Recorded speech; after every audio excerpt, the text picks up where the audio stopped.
Hello, good morning.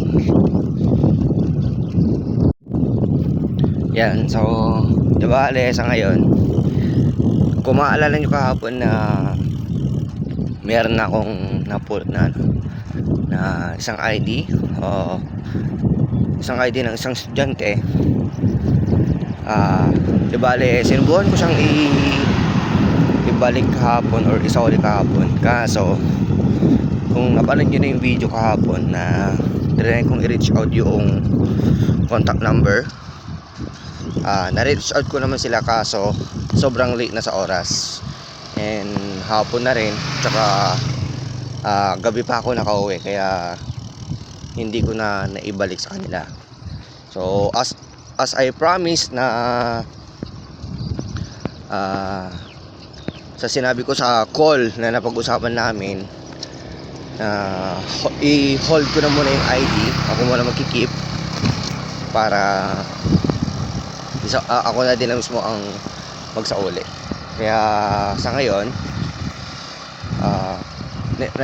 na-promise ko kasi sa kanila na na ako na lang ang magbabalik. Kaya yun, so sa ngayon makikita nyo yan, gamit ko yung road bike ko. Kaya pupunta tayo ngayon doon sa barangay Macanyaw para ibalik yung ID.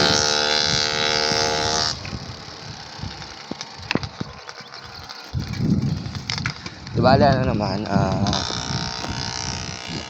madali lang naman silang matuntun doon sa location nila, kasi mismong katabi lang daw nila ang barangay hall ng Macanyaw. So yun yung nasabi sa call kahapon na location nila. Kaya mamaya try ko na lang makapag video, kasi hindi naman ako nakapagsabi ng permission. Hindi na ako nakapag-ask ng permission kung pwede ko ba silang ma-videohan or kung ano man. Pero ito yan, if ever man na okay sa kanila or hindi okay sa kanila, at least yung ginagawa natin ay isang napakagandang bagay na magagawa natin para sa ating kapwa. Kasi kahit sa simpleng bagay lang,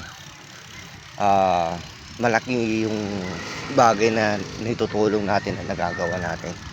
So wait lang, dabaling ilang ngayon kakatuwa tong pagbibideo ko, kasi siya sa dito,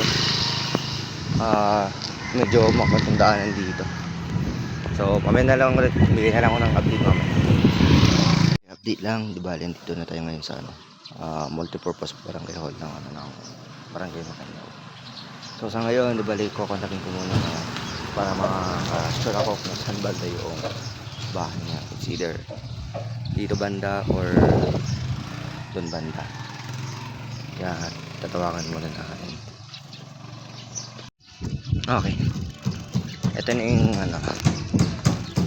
So sa wakas, naibalik na rin natin yung student ID. So hindi ko na rin nakausap kanina yung mother ng estudyante na dito, na may isa na para maisama sana sila sa video ka. So may kausap kasi sila kanina sa phone. So ang main intention naman kasi natin is maibalik na kaagad.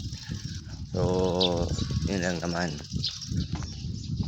So at least kahit pa paano meron tayong nagagawa tama at kabutihan para sa ating kapwa. Kaya naman shoutout na lang kay dun sa estudyante na si JP. Yan, JP Baren. So yun, at least kahit pa paano meron tayong nagagawang mabuti, meron tayong nagagawang tama para sa ating kapwa. Kaya kahit sino man po sa inyo na nakakaparoon itong aking documentary videos na ginagawa ko, sana ito yung tularan ninyo at gayahin ninyo na kahit na sa mga simpleng bagay ay nagagawa pa rin nating tumulong at maging mabuting tao. So yun lamang po, maraming salamat and God bless po sa ating